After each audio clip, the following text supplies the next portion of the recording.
وقت پر شادی نہ ہونا، یہ بہت بڑا مسئلہ آج کل کا ہے۔ اس میں ہمارے نوجوان لڑکے بھی بگڑ رہے، لڑکیاں بھی بگڑ رہی ہیں۔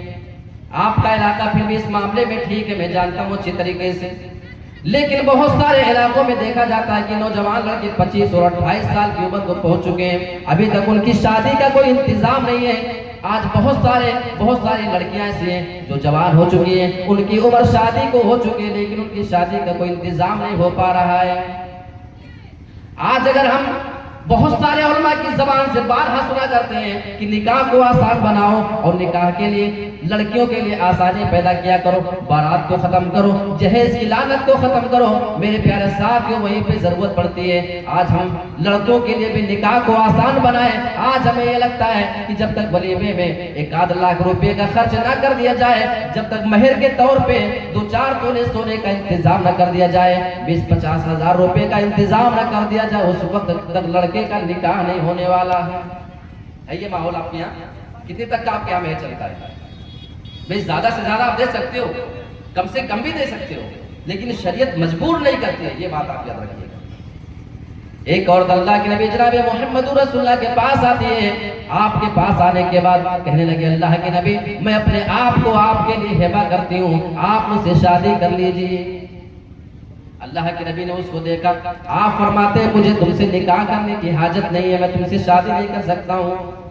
اسی محفل میں ایک آدمی موجود ہے، کھڑے ہوتے کہنے لگے اللہ کے نبی اگر آپ ان سے نکاح نہیں کرنا چاہتے آپ میرا نکاح ان سے کرا دیجئے۔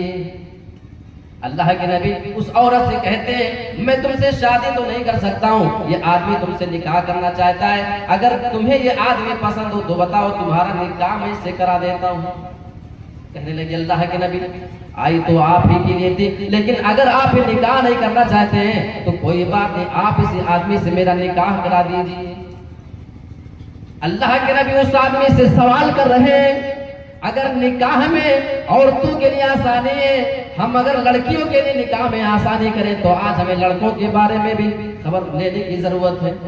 بیچارے نوجوان اس وجہ سے ان کی شادیاں نہیں ہو پا رہی ہیں کیونکہ مہر میں دینے کے لیے ان کے پاس زیادہ رقم موجود نہیں ہے، اس وجہ سے ان کے نکاح میں دیری ہوتے چلی جا رہی ہے کیونکہ ان کے پاس ولیمے کے لیے لاکھوں روپے کے خرچے کا انتظام بھی نہیں ہے۔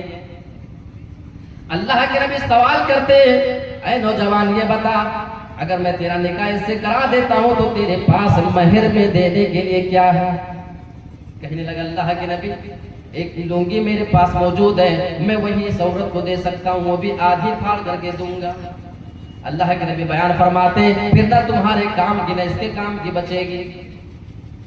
ایسا کرو اللہ کے نبی کے الفاظ پہ غور کریں، التمس ولو خاتما من الحدید، اے نوجوان اپنے گھر پہ چلے جاؤ اور وہاں پہ تلاش کر کے آنا، اگر تمہیں لوہے کی ایک انگوٹھی مل جائے تم اسی کو لے کر کے چلے آنا، میں اس کو مہر بنا کر کے نکاح کرا دیتا ہوں۔ لوہے کی انگوٹھی کتنے روپے کی مل جائے گی؟ بولو آج کے زمانے میں 5 روپے کی ملتی ہے کہ نہیں؟ معلوم ہوا کہ 5-10 روپے کے اوپر بھی مہر بازی جا سکتی ہے، لیکن آج کل ہمارے ذہن میں تو اس کا تصور بھی نہیں ہو سکتا ہے۔ السلام علیکم رحمۃ اللہ، کھانا کا ٹوکن 60 روپیہ کر دیا گیا ہے، آپ حضرات جائیے اور کھانا کھائیے 60 روپے میں، اگر کسی کو پیک بھی کروانا ہے تو پیک بھی کرا سکتے ہیں 60 روپے میں۔ تو آج ہمیں کیا لگتا ہے کہ جب تک مہر میں لمبی چوڑی رقم نہ متعین کی جائے جب تک نوجوان کا نکاح نہیں ہوگا۔ اللہ کے نبی اس کو حکم دیتے ہیں لوہے کے انگوٹھے ملے تو لے کر کے آؤ۔ وہ آدمی اپنے گھر میں جاتا ہے، تلاش کرتا ہے، تھوڑی دیر کے بعد مایوس ہو کر کے آتا ہے، اس نوجوان کا چہرہ اترا ہوا تھا۔ اللہ کے نبی سوال کرتا ہے نوجوان کیا بات ہے؟ آنے کے بعد کہنے لگا اللہ کے نبی میں اپنے گھر میں تلاش کر کے آ چکا ہوں، مجھے اپنے گھر میں تو لوہے کی انگوٹھی مہر میں دینے کے لیے نہ مل سکی۔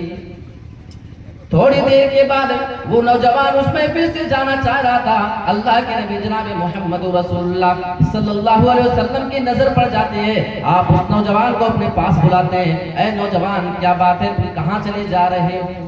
کہنے لگا اللہ کے نبی جب میں مہر میں دینے کے لیے میرے پاس کوئی چیز نہیں تو پھر میرا نکاح کیسے ہو سکتا ہے، میں واپس چلا جا رہا ہوں۔ اللہ کے نبی اس نوجوان کو اپنے پاس بلاتے ہیں اور آپ اس کے لیے راستہ نکال رہے ہیں۔ آج ایسے گارجن کو، ایسے ماں باپ کو اس حدیث کے اوپر بھی غور کرنے کی ضرورت پڑتی ہے۔ ہم اپنے بچوں کی شادیاں 2-2 4-4 سال تک اس لیے تاخیر سے کیا کرتے ہیں کہ ابھی تمہارے پاس شادی کا اچھا انتظام نہیں ہو سکا ہے۔ میرے پیارے ساتھیوں، اللہ کے نبی اگر چاہتے اس آدمی کو تھوڑی دیر کے لیے مہلت دے دیتے، 2-4 دن کی مہلت دے دیتے، 1 ہفتے 1 مہینے کی مہلت دے سکتے تھے کہ جاؤ تھوڑا سا کما لینا، اس کے بعد مہر ہو جائے تو میرے پاس چلے آنا، میں تمہارا نکاح اس سے کرا دوں گا۔ لیکن اللہ کے نبی انسان کی نفسیات کو سمجھا کرتے تھے۔ اللہ کے نبی سمجھ چکے تھے اس نوجوان کو ابھی شادی کی ضرورت ہے، یہ ابھی شادی کرنے کا خواہش مند ہے، اسے شادی کی ضرورت ابھی ہے، میں اس کی شادی کو تاخیر نہیں کر سکتا ہوں۔ اگر میں اسے 1 ہفتے کی مہلت دے دیتا ہوں، بعد میں اس کو نکاح کے لیے بلاتا ہوں، اگر اس پیریڈ میں، اس مدت میں اگر یہ نوجوان اپنی خواہش کو پورا کرنے کے لیے اگر غلط طریقے سے کہیں اپنے جسم کا استعمال کر لیتا ہے تو پھر اس کا ذمہ دار کون بنے گا؟ یہ ڈر آپ کو، آپ نوجوان کو اپنے پاس بلاتے ہیں، ادھر آؤ، اللہ کے نبی سوال کرتے ہیں، اے نوجوان ذرا یہ بتا تجھے قرآن کتنا یاد ہے؟ قرآن کی بات کو سنا، اب دل میں اطمینان آتا ہے، کہنے لگا اللہ کے نبی مجھے فلاں فلاں صورتیں یاد ہیں۔ اس صورتوں کے نام اس نوجوان نے گنائے، اللہ کے نبی بیان فرماتے ہیں کیا یہ صورتیں تمہیں منہ زبانی یاد ہیں یا نہیں؟ کہنے لگا ہاں اللہ کے نبی منہ زبانی یاد ہے۔ اللہ کے نبی یہ سارا معاملہ پوچھ چکے اور وہ عورت کھڑی کھڑی وہیں پہ سارے معاملے کو بھی دیکھ رہی تھی۔ اللہ کے نبی اس عورت سے سوال کرتے ہیں، اے عورت، اے میری پیاری بہن، اس آدمی کا معاملہ تو دیکھ چکی ہے، اپنی آنکھوں سے دیکھ رہی ہے، اس نوجوان کے پاس مہر میں دینے کے لیے لوہے کی انگوٹھی تک موجود نہیں، یہ بڑا غریب آدمی ہے، ساری حالت تو جان چکی ہے، اب یہ بتا اگر میں اس آدمی سے تیرا نکاح کرا دیتا ہوں اور قرآن کی ان صورتوں کو مہر بنا دیتا ہوں جو اس کو نوجوان کو منہ زبانی یاد ہیں، اور یہ نکاح کے بعد تجھے وہ صورتیں منہ زبانی یاد کرا دے تو کیا اس نکاح کو تو قبول کرتی ہے یا نہیں؟ کہنے لگے اے اللہ کے نبی جس نکاح میں قرآن کی صورتیں مہر بن جائیں اس سے زیادہ بابرکت اور پاکیزہ نکاح پھر کس کا ہو سکتا ہے؟ آج ہمیں غور کرنا چاہیے، نوجوان لڑکوں کی شادیاں تاخیر سے اگر ہو رہی ہیں تو بہت سارا مسئلہ اس میں خرچ کا بھی ہوتا ہے، مہر کا بھی ہوتا ہے۔ پتہ یہ چلا کہ اگر نوجوان شادی کرنے کی طاقت رکھتا ہے، ہاں 2 شرطیں اللہ کے نبی نے ضرور بتائی ہیں، صحیح مسلم اور کتاب النکاح کا چیپٹر ہمیں بتاتا ہے، یا معاشر الشباب من استطاع منکم الباءۃ فلیتزوج، اے نوجوانوں کی جماعت تم میں سے جو شادی کرنے کی طاقت رکھتا ہو تو اسے شادی کر لینا چاہیے۔ یہاں اللہ کے نبی لفظ باء کا ذکر کر رہے ہیں، اور لفظ باء میں 2 چیزیں آتی ہیں، ایک تو انسان جسمانی طور پہ اتنا طاقتور ہو کہ اپنی بیوی کا حق ادا کر سکتا ہو، اور دوسرا انسان اتنا کما لیتا ہو کہ اپنی بیوی کا پیٹ پال سکے، اس کو 2 وقت کھانے کھلانے کی طاقت رکھتا ہو۔ فلیتزوج، کسی تیسری چیز کی ضرورت نہیں پڑتی، اس آدمی کو شادی کر لینا چاہیے۔ اچھا اس سے فائدہ کیا ہوگا؟ 2 فائدہ اللہ کے نبی بیان فرما رہے ہیں، فَإِنَّهُ أَغَضُّ لِلْبَصَرِ وَأَحْسَنُ لِلْفَرْجِ، ایسا کرنے سے انسان کی نظر کی بھی حفاظت ہوتی ہے اور انسان کی شرمگاہ کی بھی حفاظت ہو جایا کرتی ہے۔ اگر نوجوان چاہتے ہیں کہ وہ اپنی زندگی کو خوشگوار بنائیں تو وقت پہ ان کو نکاح کر لینا چاہیے، کہ اللہ کے نبی صلی اللہ علیہ وسلم کی تعلیم۔ نوجوانوں کے بگڑنے کی ایک اور بڑی وجہ، 6 چیزیں ہو گئی، 7ویں چیز شرمگاہ کا غلط استعمال۔ کتنے نوجوان ہیں جو دھڑلے کے ساتھ اپنی شرمگاہ کا غلط استعمال کر رہے ہیں؟ ایسے نوجوانوں کو اللہ کے نبی صلی اللہ علیہ وسلم کی اس حدیث سے نصیحت حاصل کرنا چاہیے۔ حدیث ہے مسند احمد کی، ایک آدمی اللہ کے نبی کے پاس آتا ہے، آنے کے بعد کہنے لگا اللہ کے نبی مجھے زنا کرنے کی خواہش ہو رہی ہے، میں زنا کرنا چاہتا ہوں، ایذن لی بالزنا، اللہ کے نبی آپ مجھے زنا کرنے کی اجازت دے دیجئے، میں کسی عورت سے زنا کرنا چاہتا ہوں۔ صحابہ اس آدمی پہ پل پڑے، اس کو ڈانٹا پھٹکارا، کیسی بات ہے اللہ کے نبی کے سامنے کر رہے ہو؟ اللہ کے نبی اس نوجوان کو اپنے پاس بلاتے ہیں، آپ اس سے سوال کرتے ہیں، اے نوجوان میرے پاس آؤ، کیا بات ہے؟ نوجوان آنے کے بعد کہنے لگا، اے اللہ کے نبی مجھے زنا کرنے کی خواہش ہو رہی ہے، آپ مجھے زنا کرنے کی اجازت دے دیجیے۔ اب اللہ کے نبی ٹھیک ہے میں تمہیں زنا کی اجازت بعد میں دوں گا، پہلے تم میرے کچھ سوالوں کا جواب دے کر کے چلے جاؤ۔ اللہ کے نبی اس آدمی سے سوال کر رہے ہیں، اور یہ سوال ہر نوجوان سے پوچھا جائے گا، ہر نوجوان اس بات کو، اس ذمہ داری کو محسوس کرے۔ اللہ کے نبی سوال کرتے ہیں اتحبہ لامک، اے نوجوان میں تجھے اگر کسی عورت کے ساتھ زنا کرنے کی اجازت دے دوں، پہلے یہ بتا کہ کیا کوئی آدمی اگر تیری ماں کے ساتھ زنا کرے تو کیا یہ بات تمہیں پسند آئے گی؟ کہنے لگا اللہ کے نبی بالکل نہیں، کوئی میری ماں کے ساتھ زنا کرے یہ مجھے پسند نہیں۔ اتحبہ لابنتک، اگر کوئی تمہاری بیٹی کے ساتھ زنا کرے کیا یہ بات تمہیں پسند آئے گی؟ کہنے لگا اللہ کے نبی بالکل نہیں۔ اتحبہ لاختک، تیری بہن کے ساتھ کوئی زنا کرے کیا یہ بات تجھے پسند آئے گی؟ کہنے لگا اللہ کے نبی بالکل نہیں۔ آپ سوال بڑھاتے جا رہے ہیں اتحبہ لعمتک، اگر کوئی تمہاری پھوپھی کے ساتھ زنا کرے کیا یہ بات بھی تمہیں پسند آئے گی؟ کہنے لگا اللہ کے نبی نہیں۔ آخری سوال سنیں، اتحبہ لخالتک، اگر کوئی تمہاری خالہ کے ساتھ زنا کرے کیا یہ بات تمہیں پھر پسند آئے گی؟ نوجوان جواب دیتا ہے لا واللہ، اے اللہ کے نبی بالکل نہیں، اللہ کی قسم مجھے یہ بات پسند نہیں ہے کہ کوئی میری ماں، بہن، بیٹی کسی پھوپھی کے ساتھ، میری خالہ کے ساتھ کوئی زنا کرے، مجھے یہ بات بالکل پسند نہ آئے۔ اللہ کے نبی جواب دیتے اگر میں تمہیں زنا کی اجازت دے دیتا ہوں اور تم کسی بھی عورت کے ساتھ، کسی بھی لڑکی کے ساتھ اگر زنا کرو گے، تو جس کے ساتھ زنا کرو گے وہ بھی کسی کی رشتہ دار ہوگی، کسی کی ماں، کسی کی بہن بیٹی، کسی کی پھوپھی، کسی کی خالہ ہو سکتی ہے، پھر اس آدمی کو یہ بات پسند کیسے آئے گی؟ فوضع یدہ علیہ، اللہ کے نبی جناب محمد رسول اللہ صلی اللہ علیہ وسلم نے اپنے ہاتھ مبارک کو اس آدمی کے سینے پہ رکھا اور آپ اس کے لیے دعا کرتے ہیں اللہم مغفر ذنبا، اے اللہ تو اس آدمی کے گناہ کو معاف فرما دے۔ اگر اس نوجوان نے اس سے پہلے کبھی کوئی کام غلط کر لیا تو اس کے گناہ کو تو معاف کر دینا۔ وحسن فرجہ، اور اس کی شرمگاہ کی تو حفاظت کر لے۔ وطہر قلبہ، اور اللہ رب العالمین تو اس آدمی کے دل کو پاک اور صاف کر دے، اس آدمی کے دل میں کبھی یہ غلط خیال نہ آئے۔ حدیث کے الفاظ ہے کہ اس کے بعد وہ نوجوان دوبارہ کبھی پلٹ کر کے اس کام کی طرف نہیں گیا۔ اب سوال یہ پیدا ہوتا ہے کہ آج کا یہ نوجوان جو دوسروں کے ساتھ زنا کر رہا ہے، زنا یہ ایک راستہ ہے جس راستے سے آپ چل کر کے جائیں گے، یہ راستہ آپ کے گھر پہ بھی تو آ سکتا ہے۔ میرے پیارے ساتھیوں، آج کا نوجوان جواب دیتا ہے نہیں، ہمیں اپنی بہن پہ بھروسہ ہے، ہمیں اپنی بیٹی پہ بھروسہ ہے، وہ ایسا نہیں کر سکتی ہے۔ سوال یہ پیدا ہوتا ہے اگر آپ کو اپنے اوپر بھروسہ نہیں، اگر آپ اپنے آپ کو اس سے بچا نہیں سکتے ہو تو آپ پھر اپنی بہن بیٹی کے بارے میں یہ گارنٹی کیسے دے سکتے ہو؟ پہلے اپنے آپ کو بچاؤ، اس کے بعد اپنے گھر کی عزت کے بارے میں آپ کو بھی فکر کرنے کا حق حاصل ہے۔ میرے پیارے ساتھیوں، آج نوجوانوں کو غور کرنا چاہیے کس طریقے سے لوگوں کی عزتیں لوگ نیلام کر رہے ہیں۔ اپنے گھر کی عزت کی بات آتی ہے تو ہمیں اپنی عزت بہت پیاری لگتی ہے، لیکن غیر کی عزت سے کھیلنا ہمارے لیے بہت آسان لگتا ہے۔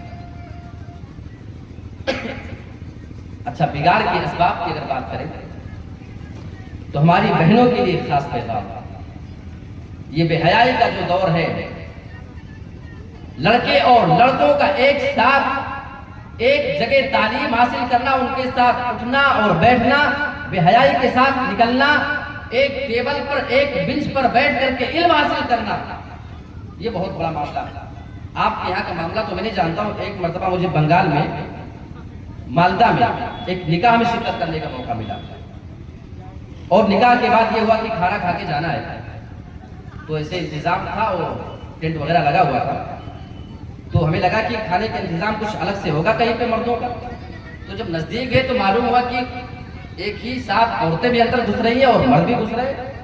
بہرحال ہم کو دور لے جا کے کہیں بٹھائے، وہاں اندر نہیں لے گئے، لیکن وہی ایک ہی بینچ، ایک ٹیبل پہ کچھ جگہ عورتیں بیٹھی ہیں، کچھ جگہ مرد حضرات بیٹھے ہوئے ہیں۔ ہم شہروں کے بارے میں تو بہت باتیں کرتے ہیں کہ وہ ایکسٹرا ماڈرن زمانہ ہے، وہاں پہ بگڑے ہوئے لوگ ہیں، وہاں پہ حیائی ہے، بے پردگی ہے، لیکن حقیقت یہ ہے کہ صورتحال اگر ہم میدانی سطح پہ دیکھیں تو ہمارے گاؤں، ہمارے دیہات بھی اس سے محفوظ نہیں ہے۔ میرے پیارے ساتھیوں، ہماری ماں اور بہنوں کو بھی اس میں غور کرنا چاہیے۔ اللہ کے نبی کی وہ حدیث ہمیں یاد آتی ہے، أيما امرأة إذا استعطرت فمرت بالمجلس فهي كذا وكذا.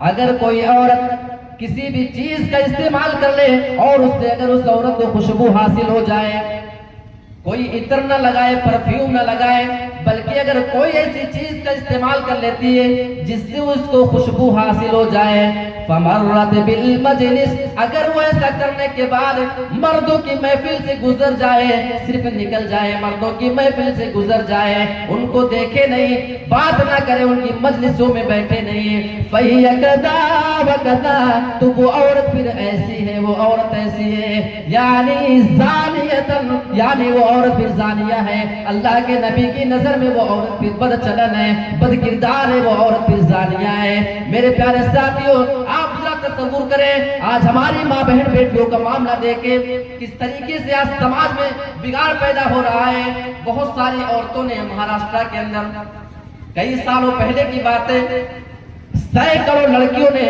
عدالت میں یاچکا دائر کر دیا تھا. ہم لڑکیوں کی بغاوت پہ ذرا غور کریں، ہم اس کے خود ذمہ دار ہیں. کالج میں، یونیورسٹی میں، اور اپنی بہن بیٹیوں کو ایکسٹرا ماڈرن زمانے کی پیروی کرتے ہوئے ایک ایک بنچ پہ لڑکے کے ساتھ بیٹھنے کے لیے ہم مجبور کرنے والے میرے پیارے ساتھیوں، سینکڑوں لڑکیوں کی جانب سے عدالت میں یہ یاچکا دائر کی جاتی ہے، اپیل کی جاتی ہے. ہم فلاں بنت فلاں پورے نام اور ایڈریس کے ساتھ، گلی نمبر، مکان نمبر، محلہ نمبر، اپنا نام اور باپ کا نام بھی، ہم فلاں فلاں غیر مسلم لڑکوں سے محبت کرتی ہیں اور ان کے ساتھ ہم شادی کرنا چاہتی ہیں، لیکن ہمارے گھر والے یہ شادی ہونے نہیں دینا چاہتے ہیں. میرے پیارے ساتھیوں، یہ یاچکا دائر کی جاتی ہے کہ عدالت اس معاملے میں ہماری رہنمائی کرے، ہماری مدد کرے. آج ہماری نوجوان لڑکیوں کی بغاوت کا عالم یہ ہو چکا ہے. سوال یہ پیدا ہوتا ہے کہ اس کا ذمہ دار کون ہے؟ میرے پیارے ساتھیوں، ظاہر سی بات ہے کہ اس کے ذمہ دار وہ باپ ہیں، وہ مائیں ہیں جو اپنی معصوم سی بچیوں کو لے جا کر کے کالج کا راستہ دکھا رہی ہیں. کالج میں لے جا کر کے ان کو معلوم ہے کہ ایک لڑکا وہاں پہ بیٹھے گا، بغل میں ہماری بچی کو بھی بیٹھ کے تعلیم حاصل کرنا ہے. میرے پیارے ساتھیوں، ہم تعلیم کے مخالف تو نہیں، لیکن ایسی تعلیم کے ضرور مخالف ہیں جس سے ہماری نوجوان لڑکیوں کا بھوشیہ خراب ہوتا ہو، جس سے ان کی آنے والی زندگی خراب ہوتی ہو اور ان کے لیے پھر ارتداد کا راستہ بھی متعین ہو جاتا ہو. بہت ساری ہماری نوجوان لڑکیوں کو دیکھا جاتا ہے، ان کی شادی تاخیر سے ہوتی ہے. شادی میں تاخیر، کسی اپنے بوائے فرینڈ کا انتخاب کر لیا جاتا ہے اور باقاعدہ ایسی کمیٹیاں ہیں، ایسی سنگٹھن بنائی جاتی ہے جو نوجوان لڑکوں کو پالتے ہیں. ابھی مہاراشٹر میں ایک دل دہلا دینے والا واقعہ پیش آیا، 4-5 مہینے پہلے کی بات ہے. ایک واقعہ یہ پیش آیا کہ ایک لڑکی ایک لڑکے سے محبت کرتی ہے اور اس کے ساتھ وہ فرار ہو جاتی ہے اور اپنے گھر والوں کے ساتھ ڈھونگ کیا کرتی ہے کہ مجھے کڈنیپ کر لیا گیا، مجھے کچھ غنڈے اٹھا کر لے کر گئے. لیکن حقیقت بعد میں معلوم ہوا کہ وہ لڑکی اپنے آپ کو خود سے اٹھوائی تھی. پوری اسٹوری اس نے بنایا تھا، پورا ریل اس نے بنایا تھا، اور اس طریقے سے وہ نمازی لڑکی، وہ پابند لڑکی، صوم و صلاۃ کی پابند، قرآن کی تلاوت کرنے والی لڑکی اپنے آپ کو کس طریقے سے اسلام سے دور کر لیتی ہے اور ارتداد کا راستہ اختیار کر لیتی ہے. اس کی جو پیشانی کبھی رب کے سامنے جھکا کرتی تھی، اب وہ کہیں اور جھکا کرتے ہیں. جس زبان سے اس کے قرآن اور حدیث کی باتیں نکلا کرتی تھی، قرآن کی تلاوت کی آواز آیا کرتی تھی، آج اس لڑکی کی زبان سے صدائیں کچھ اور آتی ہوں گی. میرے پیارے ساتھیوں، وہ لڑکی کالج کی پڑھنے والی تھی. اس کے بعد پڑھنے کے بعد کالج میں پڑھا رہی تھی، ایک غیر مسلم لڑکی سے دوستی اس کی تھی، اس کے ساتھ پڑھاتی تھی. غلط دوستوں کا انتخاب انسان کو کہاں سے کہاں لے کر کے جاتا ہے. اسی لڑکی کے ساتھ وہ بیٹھ کر کے مل کر کے پلان کرتی ہے، اسی کے گھر پہ جاتی ہے، اپنے آپ کو گنڈوں سے ارسٹ کرواتی ہے، اٹھواتی ہے، اور اس کے بعد پھر ڈھونگ دھتورے کی جاتی ہے. اس کے بعد جب CCTV کیمرے کا جب سہارا لیا جاتا ہے تو پوری بات سامنے آئی، حاضر کیا گیا تو خوشی خوشی لڑکی آتی ہے. لیکن ہاں، جو لڑکی کبھی حجاب میں نکلا کرتی تھی، کبھی اس کے سر سے دوپٹہ نہیں نکلا کرتا تھا، جب وہ باہر جایا پہنایا کرتی تھی، آج وہ لباس الگ پہنے ہیں، اس کے پیشانی پہ اس کے مانگ میں سندور ہے، ہاتھ میں دھاگا بندھا ہوا ہے اور گلے میں منگل سوتر ہے، اور اپنے اسلام کا جنازہ نکال کر کفر کو خرید کر، وہ دنیاوی زندگی کو خرید کر، اپنی آخرت کو بیچ کر اللہ رب العالمین کے دیے ہوئے ایمان کا سودا کرنے کے بعد وہ اپنے آپ کو کفر میں ڈال رہی ہے۔ میرے پیارے ساتھیوں، آج ہماری نوجوان لڑکیوں کی بغاوت کے اسباب میں سے ایک سبب یہ ہے کہ ہم اپنی بچیوں کا خیال بچپن سے نہیں کرتے۔ تو یہ ایک وجہ ہو گئی۔ اگر ہم اپنی بچیوں کے بارے میں غور کریں، ایک گجرات کا واقعہ میں آپ کو سناؤں۔ مائیں جو خود بیچاری نمازی ہیں، خود دین کی پابند ہیں، ان کی بچی کسی کالج میں پڑھ رہی ہے، گھر پہ ایک نوجوان لڑکا آتا ہے، اس ماں کے سامنے آ کر کے سوال کرتا کہ آپ کی بیٹی کہاں ہے؟ اس کی بیٹی بھی 18-20 سال کی عمر کی، لڑکا بھی آس پاس اسی عمر کا۔ وہ آنے کے بعد اس کے گھر میں دروازے سے گھستا ہے، سوال کرتا ہے آپ کی بیٹی سے ملاقات کرنے آیا ہوں، اسکول کا دوست ہوں، کچھ ضروری کام ہے۔ میرے پیارے ساتھیوں، اس ماں کا یہ کردار تھا کہ اس لڑکے کو ڈانٹ کر کے بھگائے، اپنی بچی کو وہاں پہ بلاتی، یہ تمہارا کیسا دوست ہے، تم اس سے کیا ملنا چاہتی ہو اور اس کو تم سے تنہائی میں ملنے کی کیا ضرورت ہے؟ میرے پیارے ساتھیوں، ضرورت اس بات کی تھی، لیکن اللہ کی قسم وہ عورت اپنی بچی کو بلا کر ڈانٹنے کے بجائے، اس کو سمجھانے کے بجائے، اس بیٹے کو حال میں بیٹھی ہوئی اس بیٹی کو رہنمائی کرتی ہے کہ تمہیں اگر میری بیٹی سے ملاقات کرنا ہے، وہ اندر کے بیڈ روم میں موجود ہے، تم وہاں پہ جا کر کے اس سے ملاقات کر سکتے ہو۔ نوجوان گیا، تھوڑی دیر کے بعد ملاقات کرنے کے بعد بھی واپس چلا جایا کرتا ہے۔ آج ہم اپنی زندگی کے بارے میں غور کریں، ہم اپنی نوجوان بیٹیوں کو کہاں سے کہاں لے کر کے چلے جا رہے ہیں۔ ایک رپورٹ ابھی میں نے پڑھی تھی، پڑوس کے ملک کا معاملہ ہے کہ سوشل میڈیا سے کچھ سالوں میں ایک دوسرے سے تعلق قائم کر کے اپنے جسم کو ہوس کا شکار بنانے والی لڑکیوں کی تعداد کئی سینکڑوں کی تعداد ہے، کئی 100 کی تعداد میں لڑکیاں بیچاری فیس بک کے ذریعے، انسٹاگرام کے ذریعے، کسی اور ایپ کے ذریعے لڑکوں سے رابطہ کرتی ہیں، تعلق کرتی ہیں، اور لڑکوں کے محبت کے جھانسے میں آ کر کے اپنے جسم کا جو ہے انہوں نے سودا کیا۔ باقاعدہ تصویر لڑکوں نے کھینچی، چپکے چپکے کچھ ویڈیو بنا لیا سائڈ سے، اور وہ ویڈیو ان کو پرسنل بھیج دیا۔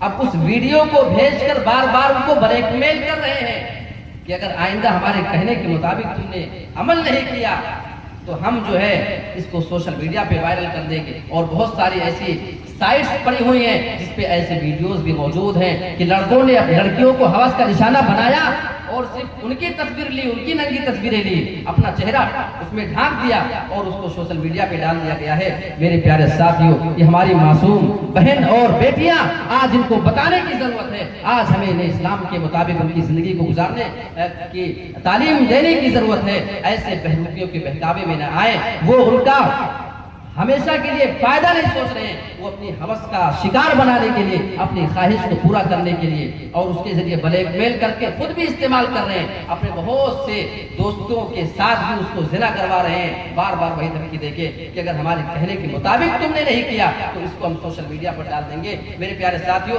یہ چند باتیں میں نے آپ کے سامنے رکھنے کی کوشش کی، اور اللہ کا شکر ہے کہ موسم خراب ہوتے ہوتے بھی رہ گیا اور ایک حسن و خوبی یہ پروگرام اختتام تک پہنچا ہے۔ میں آخر میں آپ تمام حضرات سے یہ گزارش کروں گا کہ اس علاقے میں یہ آپ کا جو ادارہ ہے، اس ادارے کو ضرورت ہے آپ احباب کے تعاون کی۔ ظاہر سی بات ہے کسی بھی ادارے کا کوئی ماں باپ نہیں ہوتا ہے، یہ ادارے ہمارے ہیں، اس میں پڑھنے والے بچے ہمارے ہیں، بچیاں ہماری ہیں۔